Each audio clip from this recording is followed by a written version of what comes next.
Hello viewers, welcome to Bhadra IAS academy. हम लोग आज ज्योग्राफी के रिवर सिस्टम्स के बारे में बात करने वाले हैं और ख़ासकर उस रिवर्स की बात करने वाले हैं जो स्पेशली वेस्ट फ्लोइंग रिवर्स हैं इन इंडिया। हम लोग अलग अलग तरह की क्लासेस कर सकते हैं with drainage system in India, और ये वाली वीडियो खासकर किसके ऊपर डिपेंडेंट रहेगी, जैसे कि आप लोग पीछे देख ही रहे हैं heading western flowing rivers in India. खासकर हम यहाँ पर आज 4 रिवर्स के बारे में बात करेंगे, स्पेशली नर्मदा, साबरमती, तापी और माही रिवर के बारे में। और इसके बारे में बेसिक से बेसिक जानकारी लेंगे ताकि आपको हर तरह के एग्जाम में उसकी मदद मिल सके, साथ ही साथ खासकर यूपीएससी और स्टेट सिविल सर्विसेज के लिए। ओके, तो अब चलिए शुरू करते हैं हमारा नेक्स्ट पहला class about the western flowing rivers. Class शुरू करने से पहले जान लेते हैं कि हमारे पास कंटेंट क्या क्या है। कंटेंट हमारे पास है, पहले हम लोग बैकग्राउंड के बारे में डिस्कस करेंगे, then we will explain about the rivers and we will see the mapping view of those rivers, and last I will conclude the session, and that will be it for your preparation. Okay, so let's move to the next slide. देखिए, आज जिस river की हम बात करने जा रहे हैं वो बहुत खास रिवर है। जैसा कि मैंने आपको पहले ही बताया कि जिस रिवर के बारे में हम बोलेंगे वो है वेस्टर्न फ्लोइंग रिवर, यानी ईस्ट से वेस्ट की तरफ जाने वाली रिवर्स हैं। इन रिवर्स की कुछ बहुत बेसिक खासियत है। पहली बात कि जो मैंने 4 रिवर्स के नाम लिए, ये सभी रिवर्स गुजरात के कोने में जाकर एक गल्फ ऑफ खंबत यानी कैम्बे, वहाँ पर जाकर ये चारों रिवर मिलती हैं। और ये चारों ही रिवर किसी ग्लेशियर से नहीं आती, ये चारों रिवर एक रेन फीडेड रिवर्स हैं। रेन फीडेड रिवर्स होने का मतलब ये होता है कि जिन नदियों में ग्लेशियर के मेल्टिंग का पानी ना और बिल्कुल नेग्लिजिबल के बराबर हो। इसके अलावा ज़्यादातर मॉनसून टाइम पर ज़्यादा से ज़्यादा रिवर या ज़्यादा से ज़्यादा पानी उन रिवर में फ्लो करता हो। इसके अलावा ये चारों नदियाँ खास तौर पर इस गुजरात के चारों तरफ बने हुए भूगोलिक कंडीशंस पे डिपेंडेंट है, जैसे अरावली, विंध्या, सतपुरा और इनमें बनने वाली रिफ्ट वैली कंडीशंस। खासकर हम बात करेंगे इन सभी पेनिनसुलर रिवर्स की। तो जब हम कहते हैं कि western flowing rivers in India, तो ज़्यादा से ज़्यादा रिवर्स नॉन पेरिनियल रिवर होती हैं। नॉन पेरिनियल का मतलब ये होता है कि सालाना इनमें पानी हमेशा ज़्यादा कंडीशंस पे नहीं होता, क्योंकि ये रिवर द्वारा फेडेड होते हैं। दूसरी बात, ये जिस रीजन से गुजरती हैं सिर्फ उतना इलाका वेट इलाका होता है और बाकी के रीजन्स मोस्टली ड्राई होते हैं। ये वेस्टर्न फ्लोइंग रिवर हमारे देश के सबसे बड़े एस्चुअरी सिस्टम्स का फॉर्मेशन करते हैं। एस्चुअरी सिस्टम का क्या मतलब होता है? एस्चुअरी सिस्टम बेसिकली एक ऐसी जगह है जहां पर फ्रेश वाटर और सॉल्ट वाटर आकर मिलते हैं, यानी नदियां अपना वाटर डिस्चार्ज करती है किसी इस सी पे। जब ये सी पर जाकर ये फ्रेश वाटर मिलता है तो ये वो जोन है जहाँ पे ना तो खारा पानी पूरी तरह होता है और ना तो फ्रेश पानी पूरी तरह होता है। यानी इस रीजन में दोनों फ्रेश वाटर कंडीशंस और salt water conditions meet up होती हैं, और इसीलिए नर्मदा और इसकी सहायक ये सभी नदियाँ, सहायक इन द सेंस, वैसे तो इस नर्मदा में ये नदियाँ नहीं मिलती, लेकिन ये सभी एक ही डिस्चार्ज पॉइंट में मिलती हैं, जिसकी वजह से यहाँ पर हमारे देश का सबसे बड़ा एस्चुअरी सिस्टम बनता है। ये वाला फीचर हमें ईस्टर्न फ्लोइंग रिवर्स में देखने को नहीं मिलता। ये थोड़ी छोटी छोटी एस्चुअरीज भले ही ये ईस्टर्न फ्लोइंग रिवर्स जो बे ऑफ बंगाल में मिलती हैं ये बनाती हैं, लेकिन जो बड़ा कंडीशन एस्चुअरी का ये रिवर बनाती हैं वो हमें बे ऑफ बंगाल में देखने को नहीं मिलता। आने वाली वीडियो में हम लोग जो रिवर्स ईस्टर्न फ्लोइंग रिवर्स होती हैं जो बे ऑफ बंगाल में मिलती हैं उनके बारे में भी बात करेंगे, लेकिन आज की वीडियो सिर्फ इन्हीं रिवर्स के लिए है। तो बेसिकली जो ये हमारी वेस्टर्न पेनिनसुलर रिवर्स हैं जो अरेबियन सी में आकर खासकर गुजरात रीजन्स में आकर मिलती हैं, इनके बारे में आज की वीडियो और हम लोग बात करने वाले हैं। जैसा कि आप सब लोग पीछे बैकग्राउंड में देख रहे हैं, जिस गल्फ ऑफ कैम्बे और खंबत की मैं बात कर रहा था वो ये वाला जोन है, ये वाला रीजन है। और इसमें जो रेड मार्किंग मैंने की हुई है ये सभी वो चारों वेस्टर्न फ्लोइंग रिवर्स हैं। यहाँ पर मैंने लूनी के लिए भी रेड मार्किंग कर दिया है, क्योंकि लूनी रिवर ऐसी कोई वेस्ट फ्लोइंग रिवर है नहीं, क्योंकि इसका खुद का कोई डिस्चार्ज पॉइंट है नहीं। ये नदी अरावली से ओरिजिन होती है, खासकर राजस्थान के डेजर्ट्स में चलती है। वहाँ पर कुछ blockage of water, logging off surface water होता है, जिसकी वजह से कुछ छोटी छोटी सॉल्ट लेक्स का फॉर्मेशन होता है। इतनी इसकी खासियत है। और उसके बाद रैन ऑफ कच्छ के बॉर्डर में आकर ये नदी गायब हो जाती है, इसका पानी ड्राई आउट हो जाता है। तो हमारा फोकस इन 4 के ऊपर है। तो बेसिकली ये नदियां, जैसा कि मैंने कहा कि अरावली, विंध्या, सतपुरा और वेस्टर्न घाट से आती हैं, और इन सभी का अलग अलग ओरिजिन के बारे में भी हम एक एक नदियों के साथ डिस्कस करेंगे। तो सबसे पहली जो हम लोग ये नदी के बारे में बात करने वाले हैं वो है नर्मदा, उसके बाद तापी, उसके बाद माही और उसके बाद साबरमती। ओके, तो इन सभी चारों नदियों की अपनी अपनी खासियत है। तो सबसे पहले शुरुआत करते हैं हम किसकी, नर्मदा रिवर से शुरू करते हैं। राइट, तो हमारी जो नर्मदा रिवर है ये हमारे हिंदुस्तान देश की सबसे लंबी east to west flowing river है। इस नदी की टोटल लंबाई 1310 किलोमीटर्स के लगभग है, जो लगभग हमारे ब्रह्मपुत्र से भी हिंदुस्तान में ज़्यादा लंबा ट्रैवल करती है। वैसे तो हम ब्रह्मपुत्र की टोटल लंबाई के साथ इस नदी का कंपैरिजन नहीं कर सकते, क्योंकि वो कैलाश से आती है और बांग्लादेश में जाकर बे ऑफ बंगाल में मिलती है। सो टोटल लंबाई उसकी 3000 से ऊपर है, किलोमीटर से ऊपर है। लेकिन अगर हम सिर्फ हिंदुस्तान की ज़मीन की बात करें तो हमारे हिंदुस्तान में ही नर्मदा ब्रह्मपुत्र से ज़्यादा लेंथ कैरी करती है। जहां ब्रह्मपुत्र नॉर्थ ईस्ट इंडिया में सिर्फ 970 किलोमीटर्स चलती है, वहां नर्मदा 1310 किलोमीटर्स के लगभग इसका ट्रैवलिंग डिस्टेंस होता है। इस नर्मदा रिवर का जो ओरिजिन है वो हमारे सतपुरा और विंध्याचल माउंटेन्स के बीच में एक माउंटेन है, पीक है, that is called Amarkantak. So Amarkantak peak वो इसका एक बेसिक ओरिजिन है। इस यहाँ से पैदा होने के बाद ये नदी सीधा रिफ्ट वैली की ओर से चलना शुरू होती है, यानी at the middle of Satpura and Vindhyachal पर्वत। अब उससे होते हुए ये वेस्ट की तरफ ट्रैवल करती है और फिर गुजरात के बॉर्डर्स में एंटर करती है। गुजरात में एंटर करने के बाद ये नदी वहाँ के गल्फ ऑफ कैम्बे में जाकर अपने सभी वाटर को डिस्चार्ज करती है और हमारे भारत देश का सबसे बड़ा स्टोरेज सिस्टम बनाती है। वैसे तो नर्मदा नदी के आसपास की ज़मीन काफ़ी ज़्यादा मिनरल रिसोर्सेज से भरी पड़ी है, खासकर क्वार्ट्जाइट, डोलोमाइट एंड सलेमेनाइट। इस तरह के मिनरल्स यहाँ बहुत ज़्यादा मिलते हैं। और हम लोगों ने खासकर सुना होगा कोलार माइंस के बारे में। तो कोलार माइंस के कंडीशंस भी ऐसे रीजन्स में हमें देखने को मिलते हैं। इसके अलावा अगर नर्मदा की खासियत की बात करें तो नर्मदा यहाँ के एग्रीकल्चर लैंड्स के लिए काफ़ी ज़्यादा बेहतरीन साबित होती है, खासकर गुजरात एग्रीकल्चर पर्पस के लिए। गुजरात के इस तटीय इलाकों में खासकर ऐसे शहर मौजूद हैं जहाँ पर pharmaceutical, automobile industry, textile industry, इसके अलावा छोटे मोटी MSME सेक्टर इंडस्ट्रीज भी काफ़ी ज़्यादा अच्छी तरह ग्रो करती है, क्योंकि रॉ मटेरियल यहाँ पर अच्छा मिलता है। ठीक है, तो नर्मदा रिवर की कुछ ट्रिब्यूटरीज भी हैं, जैसे कि अगर हम इसे जूम करें तो हमारे नर्मदा रिवर में जो हम राइट साइड में देखते हैं, जैसे ओरसांग, बरना, कोलार, चंकेशार, हिरान, ये सभी नदियाँ इस नर्मदा रिवर की क्या हैं, एक ट्रिब्यूटरीज हैं, राइट बैंक ट्रिब्यूटरीज हैं। और अगर हम लेफ्ट बैंक रिवर ट्रिब्यूटरीज की बात करें तो शार, शकार, जनवई, तावा, इंद्र सागर, ठीक है, ये सभी नदियाँ हमारी क्या है, या इंद्र सागर एक रिजर्वायर है, ये सभी नदियाँ मिलकर क्या बनाती हैं, हमारी नर्मदा रिवर की लेफ्ट बैंक ट्रिब्यूटरी बनाते हैं। तो चलिए इनका एक गूगल मैप आंकलन भी करते हैं, जिससे हमें और ज़्यादा इसके बारे में समझने में आसानी होगी। तो चलते हैं गुजरात की तरफ। देखिए, गुजरात में खासकर इस वाले बेल्ट में हमारे पास नर्मदा मिलेगी।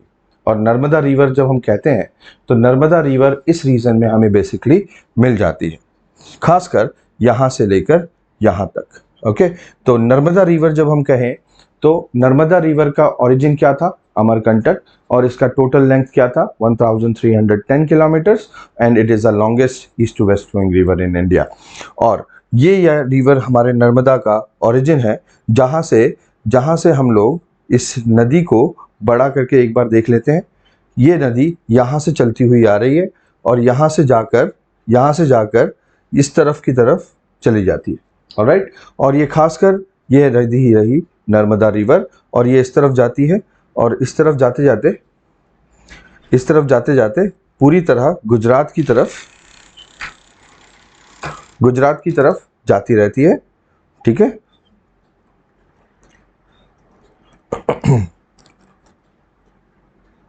यहां ये वाला रीजन है जहां पर नर्मदा रिवर हमारे यहां पर मिल रही है, क्लियर। तो ये नर्मदा रिवर का ये बेसिक रीजन है, और इसी बेल्ट को, इसी गल्फ को हम कहते हैं इंडिया का सबसे बड़ा एस्चुरी सिस्टम। और इस एस्चुरी सिस्टम में सबसे बड़ा हमें यहाँ पर भी मैंग्रोव सिस्टम पनपता हुआ देखने को मिलता है इंडिया में। एक और खास बात यह है कि मैंग्रोव सिस्टम मेनलैंड इंडिया में यहाँ पर देखने को मिलता है, ओके। इसके अलावा अब हम चलते हैं नेक्स्ट स्लाइड में, जहां पर हम लोगों ने नर्मदा की बात की। अब बात करते हैं नेक्स्ट रिवर की, जो है तापी। देखिए, तापी रिवर को नर्मदा का ट्विन रिवर भी कहा जाता है, क्योंकि तापी और नर्मदा का जो फ्लो सिस्टम है वो ऑलमोस्ट एक दूसरे के जैसा ही है। तापी रिवर का ओरिजिन अलग है, लेकिन इसका फ्लो सिस्टम पूरी तरह नर्मदा जैसा है। तापी रिवर सतपुरा रेंज से निकलती है, सतपुरा रेंज यानी नीचे की ओर से निकलती है साउदर्न पार्ट से, और सेम वेस्ट की तरफ ट्रेवल करती हुई गल्फ ऑफ कैम्बे से जाकर मिलती है। ये रिवर खासकर हमारे अमरावती और अलग अलग महाराष्ट्र के रीजन से भी होकर गुजरती है, जहां पर हम इस रिवर के बारे में काफ़ी कुछ देख सकते हैं। ये रिवर एक 724 किलोमीटर के लगभग इसका टोटल लेंथ है, और ये गल्फ ऑफ कैम्बे में जाकर मिल रही है। और जैसे कि आप यहाँ स्लाइड में देख पा रहे हैं कि इस नदी के राइट बैंक और लेफ्ट बैंक ट्रिब्यूटरी काफ़ी ज़्यादा प्रोमिनेंट है। अगर हम राइट बैंक ट्रिब्यूटरीज की इस नदी के बारे में बात करें तो सुक्की, आनेर, अमरावती, गोमाई, ये सभी रिवर्स तापी रिवर की क्या है, राइट बैंक ट्रिब्यूटरीज हैं। और लेफ्ट बैंक ट्रिब्यूटरीज की बात करें तो पूर्णा, बुरे, इस तरह की रिवर्स हमारी क्या है, लेफ्ट बैंक ट्रिब्यूटरी हैं, जो कि हमारे पास ये सामने आपके यहाँ पर दिया हुआ है, राइट। अब ये सभी रिवर्स और ये सभी ट्रिब्यूटरीज जाकर अपना कंट्रीब्यूशन तापी रिवर को देती हैं, और यहाँ पे कुछ इंपॉर्टेंट डैम्स और प्रोजेक्ट्स का भी निर्माण हिंदुस्तान करवाता है और करवा चुका है। जैसे कि नीचे आपके दिए हुए हैं Hatnur dam, Tapi project Maharashtra, Kakrapar weir, Ukai dam, right. इसके अलावा गिरना डैम, ये गुजरात के आसपास है, ठीक है। इसके अलावा दाहीगम और गिरना प्रोजेक्ट महाराष्ट्र, ये सभी इंपॉर्टेंट प्रोजेक्ट हैं जो नदी के ऊपर बनाए गए हैं, और ये कभी कभी हमें प्रीलिम्स में काफ़ी ज़्यादा हेल्पफुल होती हैं ये इन्फॉर्मेशन, और टेक्निकली हमें ये सारी चीज़ें याद रख लेनी चाहिए। चलिए, तापी रिवर को एक बार हम लोग अपने मैप में विश्लेषण कर लेते हैं कि तापी रिवर है कहाँ और दिखती कैसे है। देखिए, तापी रिवर जैसा कि मैंने बताया 724 किलोमीटर के लगभग ट्रैवल करती है, और सतपुरा माउंटेन्स के साउदर्न एरियाज में ट्रैवल करती है। यानी मध्य प्रदेश से होते हुए ये महाराष्ट्र में थोड़ा बहुत एंटर करती है, और महाराष्ट्र से होते हुए गुजरात में जाकर ये एंटर करती है। तो ये हमारी जो ये लाइन आप देख रहे हैं, this is called Tapi river, which is going straight towards the Gujarat gulf of Cambay, okay. Gulf of Cambay में जाकर मिलती है। और ये रिवर हमारे पास इसके आसपास में जो गुजरात में इंपॉर्टेंट सिटीज़ हैं, लाइक सूरत है, राइट। सूरत के अलावा हमारे पास महाराष्ट्र में जो रीजन्स हैं, जैसे हमारे पास व्यारा है, अनुमला है, ये सारे रीजन्स हमारे इंपॉर्टेंट एक अर्बन एरियाज हैं, जहाँ पर अलग अलग इंडस्ट्रीज का सेटअप है। यहाँ पे भी फार्मास्यूटिकल, टेक्सटाइल, कॉटन वेविंग, ये सारी छोटी और बड़ी इंडस्ट्रीज स्टैब्लिश्ड हैं। Let's back to the third type of river which I have already promised about, the Mahi. Third river है हमारी western flowing river, that is Mahi. Mahi river का जो ओरिजिन है वो बेसिकली विंध्याचल पर्वत से होता है। विंध्याचल पर्वत मध्य प्रदेश में मौजूद है, और विंध्याचल से ऊपर उठकर ये एक उल्टा सी बनाकर गुजरात की तरफ एंटर करती है। और जब ये गुजरात की तरफ एंटर करती है तो बे ऑफ बंगाल में जाकर, अरेबियन सी में जाकर मिल जाती है। The place is the same as before for Narmada and Tapi, and that place is Gulf of Cambay, और हम इसे खम्बत भी कह सकते हैं। तापी जो माही रिवर है, माही रिवर का बेसिकली जो टोटल लेंथ है दैट इज 583 किलोमीटर्स। तो ये भी ईस्ट से वेस्ट फ्लोइंग रिवर है, but we do not consider it the longest, as we all know it is Narmada. तो अब इसके बाद ये नदी पूरी तरह से एंड अप होती है हमारे गल्फ ऑफ कैम्बे में। वैसे तो माही रिवर भी एक नॉन पेरिनियल रिवर है, इसमें भी पानी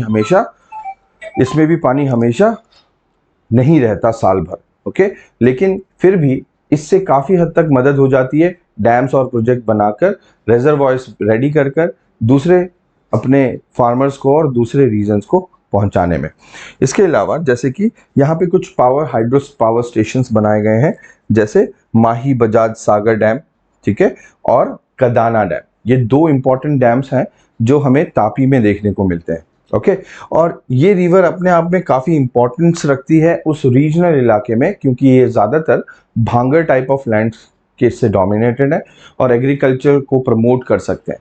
और खासकर जब हम गुजरात की बात करें तो गुजरात प्लेन्स जो है, गुजरात प्लेन्स के लिए ये काफ़ी ज़्यादा इंपॉर्टेंस रखते हैं। ठीक है, तो चलिए माही को भी हम लोग देख लेते हैं हमारे मैपिंग में कि माही रिवर हमारे कहाँ से दिखती है और कैसे दिखती है और किस तरफ जाती है।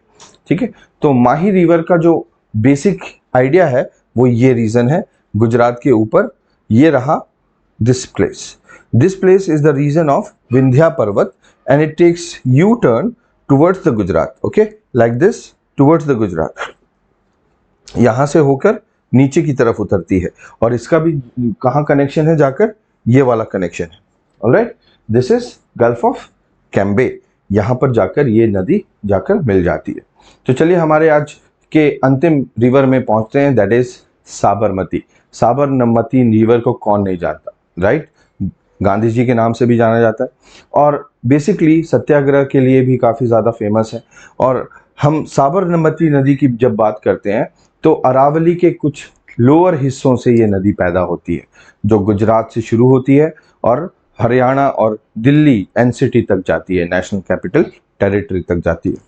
अब ये साबरमती रिवर भी एक नॉन पेरिनियल रिवर है, लेकिन इसका ओरिजिन गुजरात में ही अरावली माउंटेन से है और ये स्ट्रेट नीचे की तरफ उतरती है और गल्फ ऑफ कैम्बे में जाकर इसका वो पानी डिस्चार्ज होता है।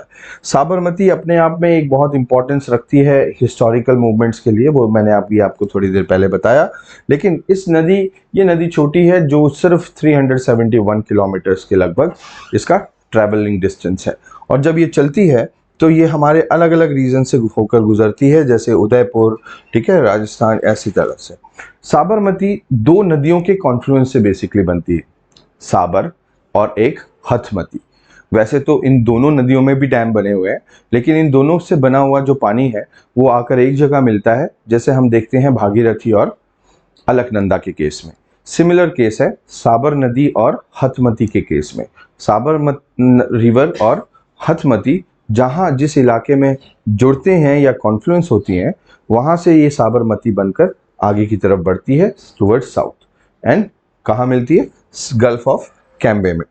और दिस साबरमती रिवर गुजरात के जो मोस्ट ऑफ द ये ईस्टर्न पार्ट के प्लेन्स हैं, उन रीजन्स में इनका क्या रहता है, ज़्यादातर एग्रीकल्चर इरिगेशन जो ये गुजरात में होता है, वो रीजन्स का पानी साबरमती से लिया जाता है।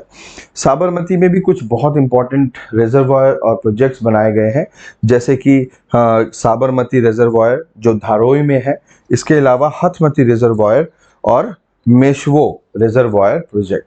ये तीन प्रोजेक्ट आप अच्छे से इन रिवर के बारे में याद रखिएगा। चलिए इसको भी एक झलक देख लेते हैं हमारे मैप में कि साबरमती कहाँ है और इसका लोकेशन और उसका डायरेक्शन किस तरफ है। ठीक है, तो हमारी साबरमती रिवर बेसिकली ट्रेवल हो रही है, जैसा कि मैंने कहा, गुजरात में, वो भी गुजरात से थोड़ा ऊपर के इलाके में, जहां से वो अरावली से ओरिजिन होते हुए आती है। ये वाला कंडीशन है जहां से साबरमती नीचे की ओर उतरता है। ये वाला जैसे आप देख पा रहे हो, this is the river and goes down down down and till this region, which is this is the place where the Sabarmati meets and this place is Gulf of Khambat. Okay, so Sabarmati की इतनी सारी विशेषताएं हैं और ये सभी चारों river मिलकर हमारे देश का एक सबसे बड़ा एस्चुरी सिस्टम का निर्माण करती है। इसके अलावा और भी कई नदियों के बारे में बात करेंगे, जिससे जो नदियां क्रीक्स का फॉर्मेशन करती हैं, बैक वाटर्स का फॉर्मेशन करती हैं, और कुछ कोस्टल इलाके जो हार्बर को सिस्टम को सपोर्ट करते हैं या नहीं। तो इस तरह से हम लोग सीखते रहेंगे। देखने के लिए आप सभी का थैंक यू, और आप सभी अच्छे से इसकी प्रिपरेशन कीजिए। आने वाले वीडियो में हम लोग दूसरी नदियों के बारे में भी बात करने वाले हैं। So with the best wishes to all of the aspirant, thank you very much.